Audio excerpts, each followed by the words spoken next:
और अब बात करेंगे बिहार की। दरअसल बिहार में लगे हैं बाबरी के पोस्टर। आप सोचिए, अंदाजा लगाइए, बाबरी के पोस्टर बिहार में लगा दिए गए। हिंदू घरों पर भड़काऊ पोस्टर लगाए गए। भड़काऊ पोस्टर को लेकर हंगामा भी हो गया। मोतिहारी में बाबरी को लेकर तनाव का माहौल बना हुआ है।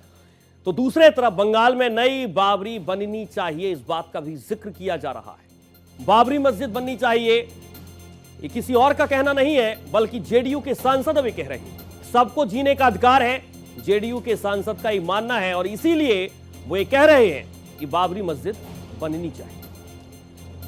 बिहार में बाबरी के पोस्टर लगाए जाते हैं, हिंदू घरों पर भड़काऊ पोस्टर लगाए गए। बाबरी मस्जिद बननी चाहिए, जेडीयू सांसद का ही मानना है, सबको जीने का अधिकार है, वो एक कहते हुए नजर आ रहे हैं। भड़काऊ पोस्टर को लेकर जमकर हंगामा हुआ। मोतिहारी में बाबरी को लेकर इस वक्त तनाव बना हुआ है, लेकिन इन सब के बीच बंगाल में नई बाबरी बननी चाहिए, ये कोई और नहीं कह रहा है, लेकिन ये वही कह रहे हैं जेडीयू सांसद। जनता जनार्दन के द्वारा संसद में पहुंचाए गए सांसद, उनका ये मानना है कि बाबरी मस्जिद बननी चाहिए बंगाल में, और इसके साथ सबको जीने का अधिकार है। ये उन्होंने अलग अलग तरीके से समझाने की कोशिश की।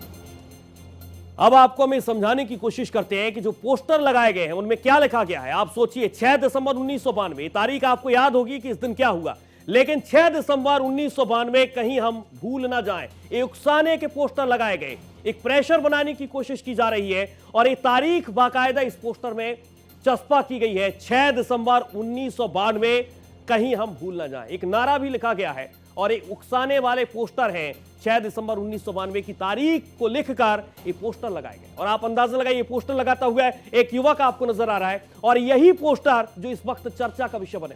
आपको याद होगा बंगाल, जहां पर बाबरी को लेकर शिलान्यास किया गया, नींव रखी गई, और यहां पर बिहार में भी अब इसकी चर्चा तेज हो गई है। लेकिन ये युवक कौन है, ये अपने आप में बेहद महत्वपूर्ण सवाल है, और इसी युवक के द्वारा ये पोस्टर लगाए जा रहे हैं। इन तस्वीरों को आप एक बार फिर से देखिए। 6 दिसंबर 1992 का जिक्र है, कहीं हम भूल ना जाए, इसे गौर से देखिए आप, कहीं हम इस तारीख को भूल ना जाए, ये उकसाने वाले पोस्टर लगाए जाते हैं। तो इन तस्वीरों को देखकर आप अंदाजा लगाइए कि इस वक्त क्या स्थिति बनी हुई है। अब आपको मैं समझाने की कोशिश करते हैं कि जेडीयू सांसद जो लगातार इस बात का जिक्र कर रहे हैं कि मस्जिद बननी चाहिए, उन्होंने क्या कुछ कहा, आपको सुनाते हैं। देश है जो सबसे बड़ा संवैधानिक व्यवस्था का देश है। हर जाति और धर्म के लोग इस देश में रहते हैं। सबको इस लोकतंत्र में अधिकार है अपने अपने धर्म को मानने का। अगर वहाँ बाबरी मस्जिद बना है या बनना शुरू हुआ है तो अच्छी बात है।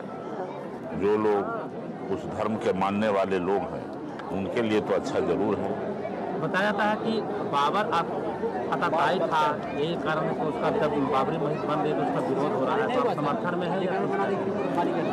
देखिए, बाबर को मैंने देखा नहीं, हम लोगों ने पढ़ा है, तो बाबर क्या थे नहीं थे, अब उसके बाद हम उसके प्रति हम नहीं कहना चाहते हैं। लेकिन हिंदुस्तान की जब आज़ादी मिली तब से जो संवैधानिक व्यवस्था बनी है, उस संवैधानिक व्यवस्था में सबको जीने का अधिकार है, सबको अपना अपना धर्म का प्रचार करने का अधिकार है। इस पर हम लोग को बोलना ठीक नहीं है। तो क्या लगता है कि बाबरी मस्जिद बनना सही है? एकदम सही है, कहे नहीं सही, उनके लिए बनना चाहिए। क्या बंगाल में बनना चाहिए?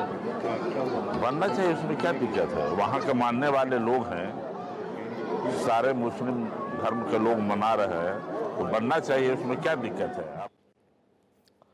अब आपको मैं समझाने की कोशिश करते हैं कि बाबरी के पोस्टर, लेकिन मोतिहारी में तनाव इस वक्त बना हुआ है। कौन से पोस्टर लगाए गए इन्हें आप समझिए। बाबरी के पोस्टर और मोतिहारी में तनाव है। 6 दिसंबर 1992 कहीं हम भूल न जाएं, ये नारा भी लिखा गया है, और इस तारीख को बाकायदा अंकित किया गया। इसके अलावा चकिया इलाके में बाबरी विध्वंस के पोस्टर लगाए गए। ये वो इलाका है जहां पर बाबरी विध्वंस के पोस्टर लगाए गए हैं। चकिया इलाका जहां पर बाबरी विध्वंस के पोस्टर लगाए गए, और बाबरी के पोस्टर, मोतिहारी में तनाव इस वक्त बना हुआ है इन्हीं पोस्टरों को लेकर कि आखिरकार किसने ये पोस्टर लगाए। एक युवक भी आपने देखा होगा कि किस तरीके से वो पोस्टर चस्पा करता हुआ नजर आ रहा है।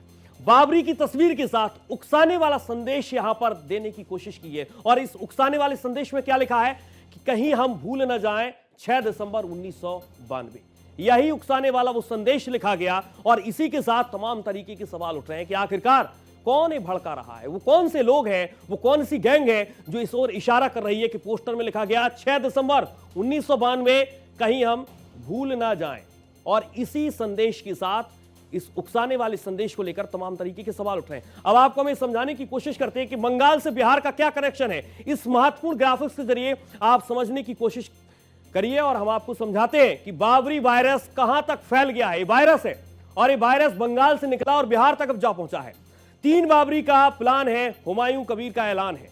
3 बाबरी का प्लान हुमायूं कबीर ने ऐलान कर दिया था कि वो 3 बाबरी बनाकर रहेंगे और उसके बाद जेडीयू सांसद ने बयान उनका सामने आया और उनका यह मानना है कि बाबरी बननी चाहिए। ये कहना है किसी और का नहीं बल्कि जेडीयू सांसद ये कह रही है। इसके अलावा मोतिहारी में पोस्टर है 1992 कहीं हम भूल ना जाए और इस तारीख का बार बार उकसाने वाले संदेश के साथ एक मैसेज देने की कोशिश है। लेकिन ये वायरस फैलता है बंगाल और बंगाल से लेकर बिहार तक इस वायरस की मौजूदगी अब दर्ज हो चुकी है। सबसे पहले 3 बाबरी का प्लान हुमायूं कबीर ऐलान करते हैं। वही हुमायूं कबीर जिन्होंने टीएमसी को अलविदा कह दिया, यानी कि ममता की पार्टी से वो निष्कासित कर दिए गए, नई पार्टी का ऐलान किया गया और अब जेडीयू सांसद ने समर्थन कर दिया है बाबरी मस्जिद बनाने को लेकर। उनका यह मानना है कि बाबरी बननी चाहिए, जेडीयू सांसद ने कहा।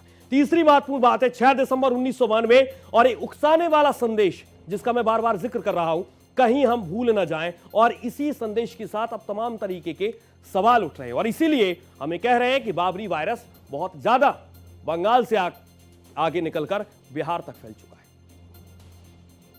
अब आपको बंगाल में हुमायूं कबीर की 3 बाबरी का प्लान हम बताते हैं। पहला मुर्शिदाबाद, जहां पर बाबरी का शिलान्यास हो गया है। आपने देखा होगा बड़ी संख्या में करीब 2 लाख लोगों की मौजूदगी के बीच शिलान्यास किया गया। और दूसरी बाबरी का प्लान है बीरभूम में, बेहद महत्वपूर्ण और सेंसिटिव इलाका है, यहां पर भी दूसरी बाबरी का प्लान है। और तीसरी बाबरी का प्लान है मालदा। ये वो 3 इलाके हैं जहां पर बाबरी का प्लान किसी और ने नहीं बल्कि हुमायूं कबीर ने किया। और ये वही हुमायूं कबीर हैं जो टीएमसी से विधायक निष्कासित हो चुके हैं। इसके अलावा मुर्शिदाबाद बाबरी का शिलान्यास हो गया, बड़ी संख्या में लोगों की मौजूदगी के बीच बाकायदा विधि विधान के साथ मौलवियों को बुलाकर शिलान्यास किया गया।